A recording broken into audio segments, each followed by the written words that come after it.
and welcome to EisnerAmper's Private Equity Dealbook podcast series. I'm your host, Elana Margulies-Snyderman, and with me today is Cameron Wood, Director at Northborne Partners, a Minneapolis-based middle-market investment banking firm which provides M&A advisory services and advises private equity-owned and closely held businesses on complex sell-side transactions. Today, Cameron will share with us his outlook for deal-making for the remainder of this year.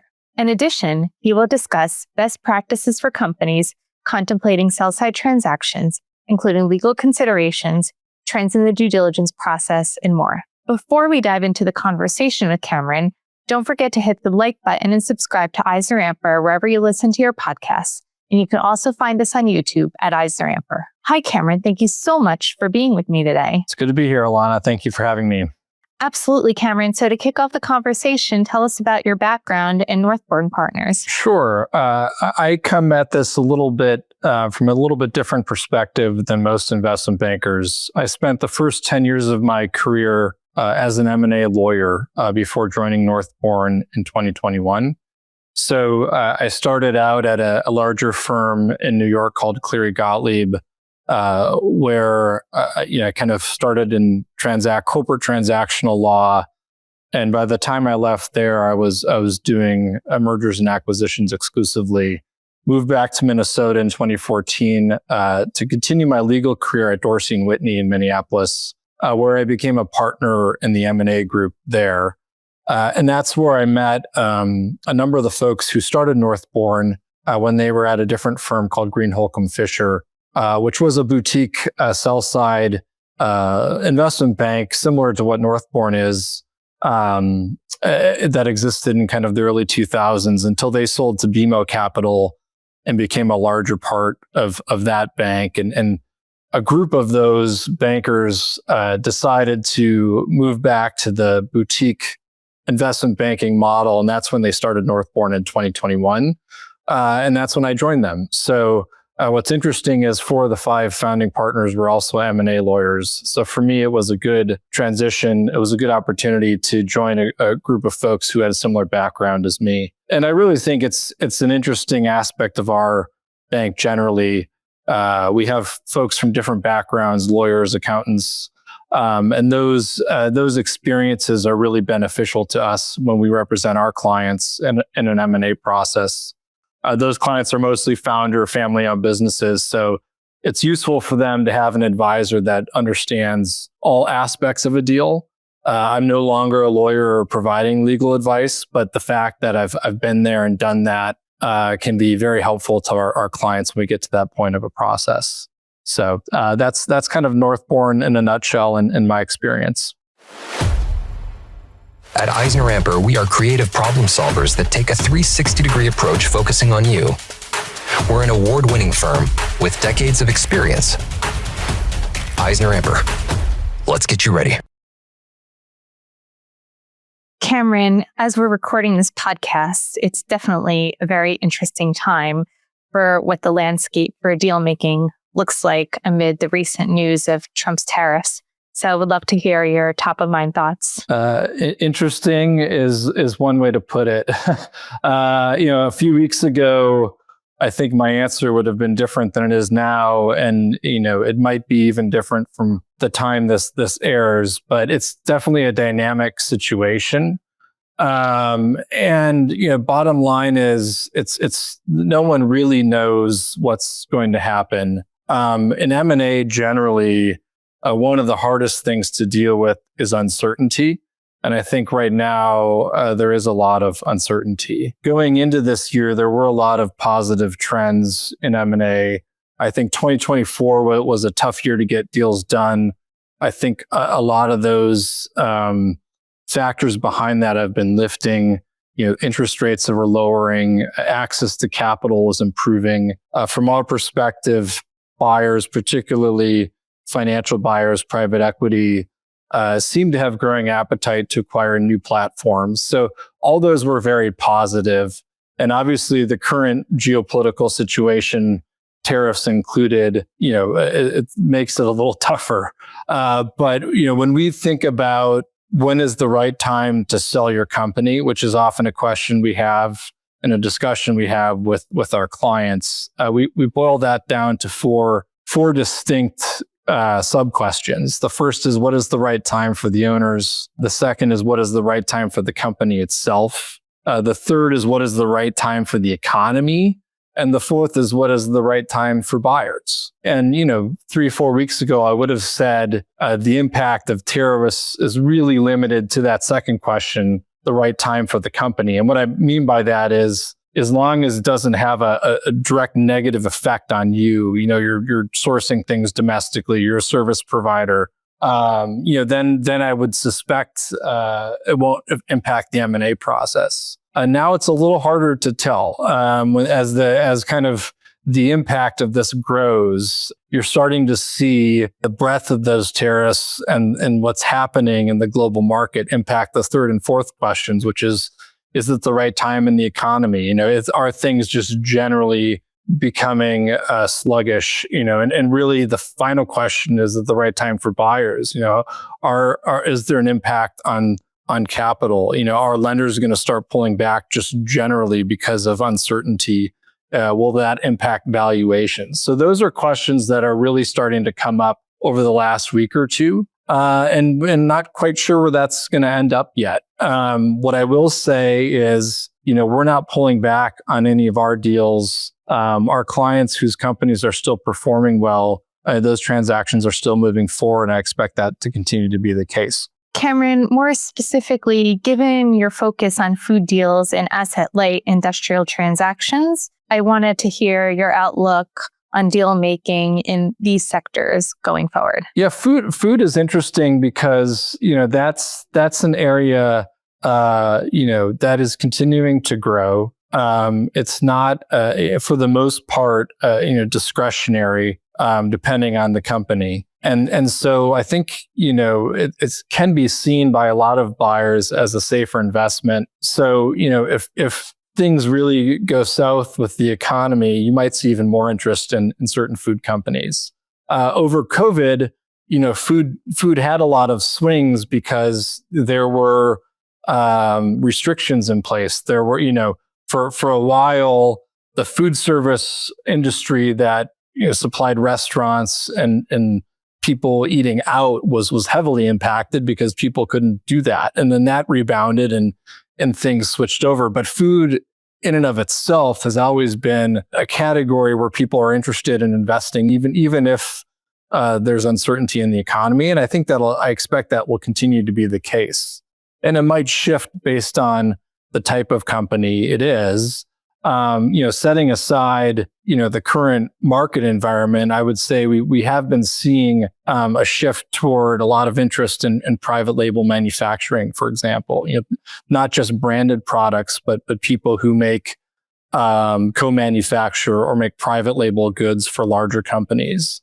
And anyone who kind of services the food industry, whether it's food equipment, transportation, logistics around food, especially things that are kind of asset light in nature, where buyers will see less risk in it, in margin compression. So those are the type of trends I think will continue. Again, it's hard to tell where things are going, but of all the industries we do, I do think food will continue to be an area of interest for buyers, particularly certain sectors of it. Cameron, where you sit in Minneapolis, obviously that's a unique place for deal making, and would love to hear your thoughts on some trends you see where you sit. Yeah, Minneapolis is people on the coast view it as flyover country sometimes. They're surprised by the number of businesses that are here. You have a lot of large, Fortune 100 businesses, Fortune 500 businesses headquartered here, but you also see a lot of dynamic small businesses, family-owned founder businesses that are based here across a variety of sectors. Food is obviously one of them. We have General Mills, Land O'Lakes, and then a lot of smaller companies. But then you also have, one of the other areas our firm focuses on is healthcare. And so you see a lot of really interesting healthcare companies based here, and industrial and manufacturing generally. And I think investors like Midwest businesses. I don't know. I think maybe it's just the hardworking nature of maybe that's a cliche, but I do think there's some truth to it. And, the economy continues to be strong in Minnesota and the surrounding states. So we feel really good about it. Our firm has a national focus, but we do a lot of deals in this area, just given we just know a lot of people here, and it's a great place to do business. Cameron, you have a unique focus with sell-side transactions, and I would love for you to share some best practices when it comes to sell-side transactions for clients. Absolutely. I think I have a unique perspective as a former M&A lawyer as well. One of the common pitfalls I see with transactions is a lack of preparation. And that means, not only when a deal starts, but even before a deal starts, I'd love to have conversations with business owners 2-3 years before they're even thinking about selling their company, because there's a lot you can do in that period, whether it's estate planning, whether it's, commercial things that, might not look good to buyers that you can fix because you have enough lead time. It could be legal issues. It could be accounting issues. There's things that I think are handled very well if you do it far enough in advance, rather than wait for a process to start. When we start a process, we usually tell our clients it's about 6 months. And there's a lot you can fix in that time period, but there's a lot you cannot, and that could impact deal value. So preparation, starting to have conversations with advisors even before you begin the process, I think is critically important. And then once you start a process, I think it is getting out in front of any potential issue you can see, whether those are legal issues, accounting issues.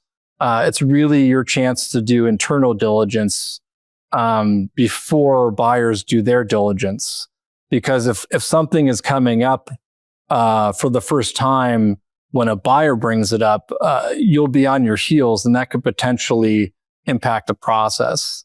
Once you've started to reach out to buyers, what we like to say is you're on the clock. And once you're on the clock, you don't want to slow down. You want to move efficiently and make sure things get done. And the more you can avoid something coming up that you're not aware of, the better for that reason. The other thing to really think about is who you're hiring as an advisor, not only as an investment bank, but the other critical advisors through a process are lawyers and accountants. From a legal perspective, you want to hire someone who is skilled in M&A, who's an expert in mergers and acquisitions, who's not just a general corporate attorney or the person who's been doing your contracts, but does a lot of other things too. You really want someone who knows the M&A process in and out. And in the same way, an accountant, we're seeing it be almost standard these days for a seller to do a sell-side quality of earnings report, for example. And you want to hire an accounting firm that specializes in that knows how to do that. It's very different than, for example, preparing an audited financial statement. And those types of advisors are critically important throughout a process, in addition to your investment bankers. So those are things to just think about before going into a process and to know about. Cameron, let's touch upon the due diligence process, and would love to hear some considerations from that end that people undergoing transactions need to think about. Absolutely. I think it goes to the previous answer I just gave, which is you really want to dig in early as you can and as thoroughly as you can before buyers are doing it themselves. You can't always avoid things coming up that you weren't aware of, but the more preparation you do in advance, the better you'll be able to handle those issues if there are any. What we normally like to do is to get lawyers involved early in the process, even while we are still preparing marketing materials before we've reached out to buyers, and really identify any potential legal issues and think about, if I were a buyer, what would I be concerned about here? The reason for that is you want to have those things negotiated before you've narrowed down your universe of buyers to one. We're typically structure our deals as an auction, so we have multiple buyers at the table. And once you're down to one buyer, you lose a lot of your leverage. So if there's a particular legal issue that's come up and a buyer wants to address that in some way, whether it's indemnification, whether it's a holdback from the purchase price, you have much more leverage in negotiating that before it becomes a one-on-one situation. The other thing I'll say is the advent of reps and warranty insurance has streamlined negotiation of purchase agreements quite a bit, but it does not eliminate the need to due diligence. What some owners don't realize is that insurance will insure things that are unknown. If something becomes a known issue, it's not insured, and buyers will tend to look for other ways of getting indemnification for that. So diligence is still very important for that reason, and you want to be able to get in front of those issues and negotiate them. Cameron, we've covered a lot of ground today and wanted to see if there are any final transaction recommendations you would like to share with us. Absolutely. So we've talked about timing, we've talked about preparation, we've talked about hiring the right advisor. Those are all critically important. Another thing I'd just like to discuss with clients, especially founder and family-owned businesses before a process, is to just keep perspective. I've never had a client tell me after a process is done, wow, that was a lot easier than I expected. It's generally much more challenging than they even anticipate, and deal fatigue can set in. And that's where you really have to lean on your advisors who've done this before, who know what is a real issue, what's not, who know when to lean in on something and when not to. So, to keep that perspective and really trust your advisors throughout a process is really important. Right now, from a timing perspective, and we talked about the 4 questions of when is the right time to sell your business. Before the current situation, I would have said M&A market is getting much stronger. We'll just have to see how the next few months play out in the economy. But I'm hopeful there will be a soft landing, and we'll get some clear answers as to what the rules of the road will be moving forward. Like I said, uncertainty is kind of one of the biggest issues in M&A. And once we see how things play out, I'm confident that business owners who want to sell their company, who are ready to sell, and whose companies are doing well, that there will be a market for it. Cameron, I wanted to thank you so much for sharing your perspective with our listeners. Thank you for having me. And thank you for listening to the EisnerAmper podcast series. Visit EisnerAmper.com for more information on this and a host of other topics. And join us for our next EisnerAmper podcast when we get down to business.